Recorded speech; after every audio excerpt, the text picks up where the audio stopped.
Hello అండి. Welcome to Prarthana's kitchen. ఈరోజు నేను చేయబోయేది చికెన్ రెసిపీ అండి.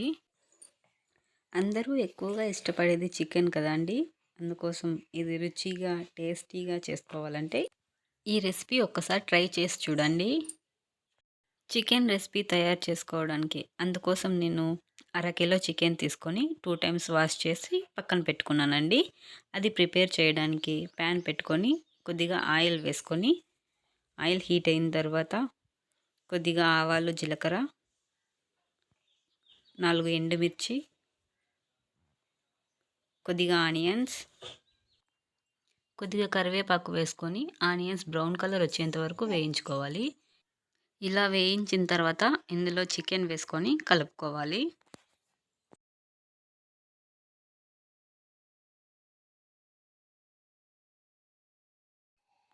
ఇందులో చికెన్కు సరిపడా సాల్ట్ వేసుకొని కలుపుకోవాలండి.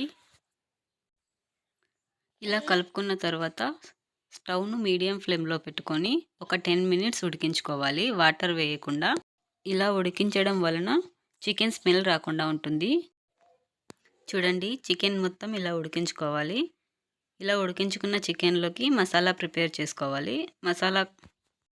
మసాలా ప్రిపేర్ చేసుకునేందుకు కావలసినవి కొద్దిగా కొబ్బరి, కొద్దిగా అల్లం, కొద్దిగా వెల్లుల్లి, కొద్దిగా ధనియాల పౌడర్,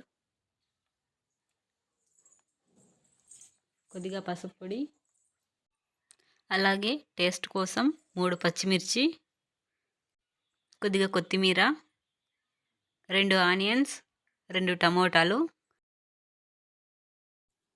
అలాగే ఇందులో కొద్దిగా కారం చూసుకొని వేసుకోవాలి. వేసుకొని గ్రైండ్ చేసుకోవాలి. ఇలా మసాలా మొత్తం మెత్తగా గ్రైండ్ చేసుకోవాలి చూపించిన విధంగా.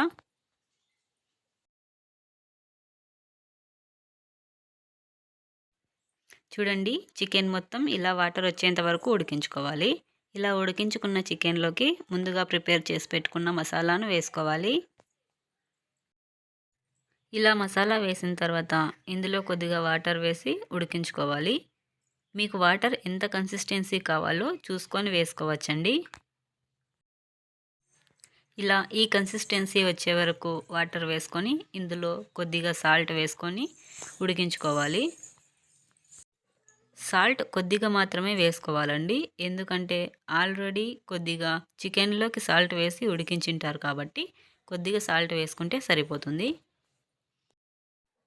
ఇలా చికెన్ పీసెస్ మొత్తం మెత్తగా ఉడికేంత వరకు ఉడికించుకోవాలి. చికెన్ 90% ఉడికిన తర్వాత ఇందులో కొద్దిగా చికెన్ మసాలా పొడి వేసుకొని ఉడికించుకోవాలి.